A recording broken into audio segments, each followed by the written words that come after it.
Alright, what's going on, everyone? Welcome back to the channel. So yeah, I got a new car. As you can see, we're in it right now.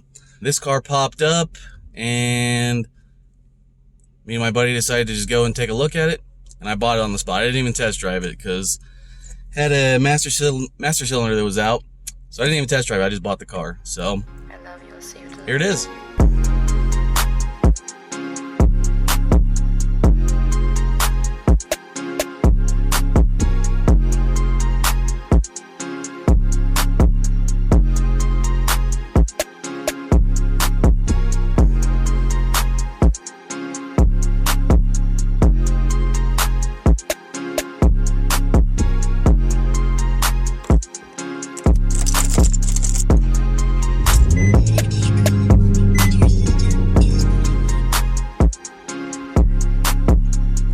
Here it is.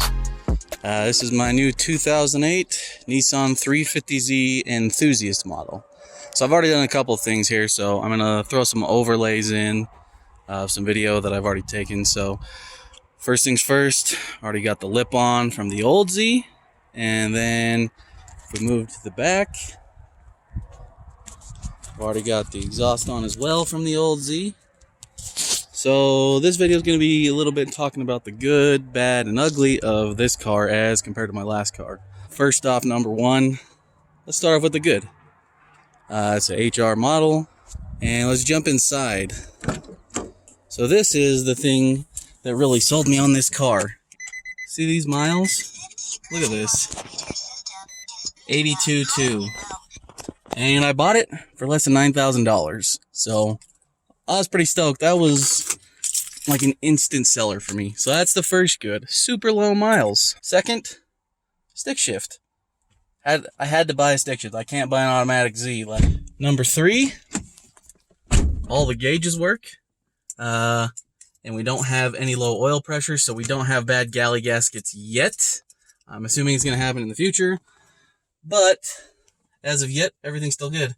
And the previous owner has actually gone through and wrapped all the trim pieces that usually look like garbage. So for right now, I'm just going to leave them as is. I don't really feel like taking all this wrap off and painting these again, because I already know that underneath these it is going to look like garbage, because it does in every single Z.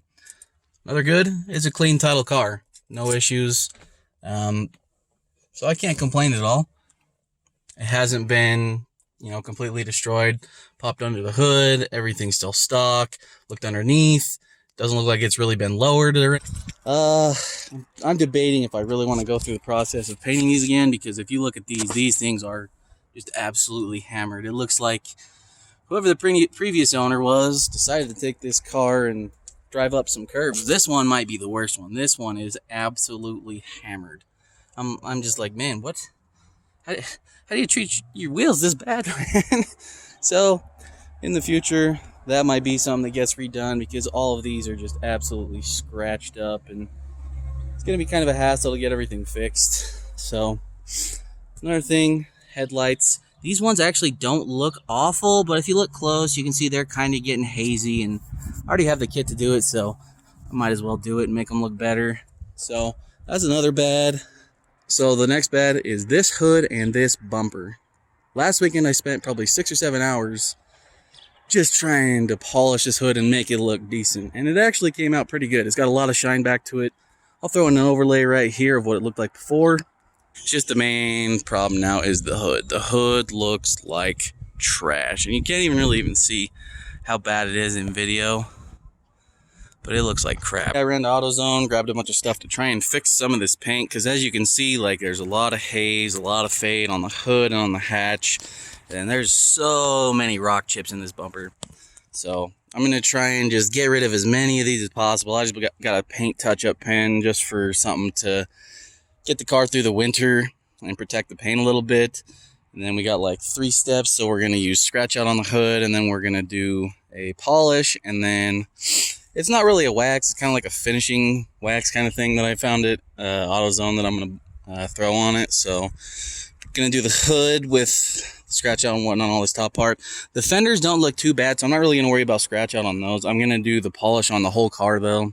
And got the most important meal of the day, So, gonna give this a quick wash, and then we'll get started on all these other steps to try and bring back some of this paint. Alright, it is getting super cold and losing light quick, but you can see a lot more shine than there used to be. Actually, I can see your reflection now. So it's not perfect, but we'll do it again in the future. And this bumper as well. It doesn't look as bad. If you look close, you can see that I just got one of the Nissan paint pens and just went crazy on it, trying to get all the rock chips out of this because there's so many in this car. You get close down here, the bumper's cracking. I threw a ton of paint right there just to try and cover it up a little bit. So in the future, I am probably going to get the car repainted. Definitely going to probably get a new bumper too. And also, this hatch, not looking good as well. I didn't have time to really polish this last week because I ran out of sun and it got too cold. The hatch had the exact same issue where it looked like junk. So let's jump to the inside. And like every 350Z ever, bad hatch supports. So I have to buy more of those, which is frustrating. I have no idea what happened here. Who knows? It looked like, my buddy said it looked like it got wrapped and then they tried to like burn the wrap off or something. Who knows? I have no idea. It just looks terrible. Eventually I'm going to get the subs put back in here as well. Eventually we'll get coilovers, get wheels. Probably going to get the wing painted. And the thing is, it's a black car. I can paint the wing black, so that's going to be easy. I'm not going to really have to worry too terribly much about color matching. Just as long as I can get it close, I'll be happy until I can get it repainted. Here's like a clip of the stock exhaust on this car. It sounds like poop. Here it is. So I just started the car. That's what it sounds like with the stock exhaust. Absolutely garbage. So, first order of business today, get that done. And here's a clip of the Variks.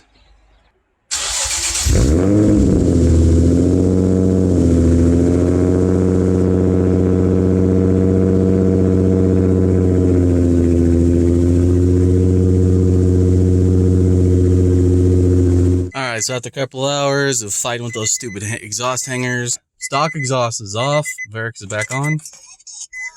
Hopefully there's no leaks.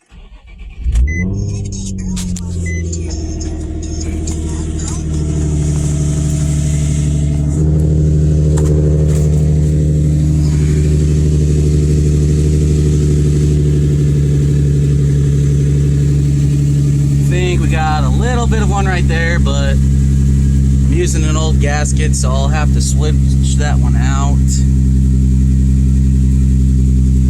It's just a tiny little leak right there. So, don't get lazy. Don't reuse your gaskets.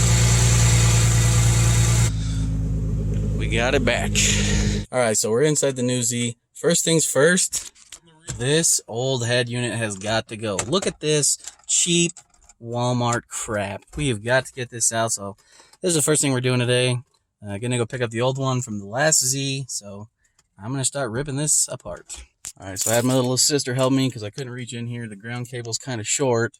So we've got this all wired up. Just connected the ground and the power. So, moment of truth. Let's see if we put the key in, everything works. And if it goes on fire or not. She's on.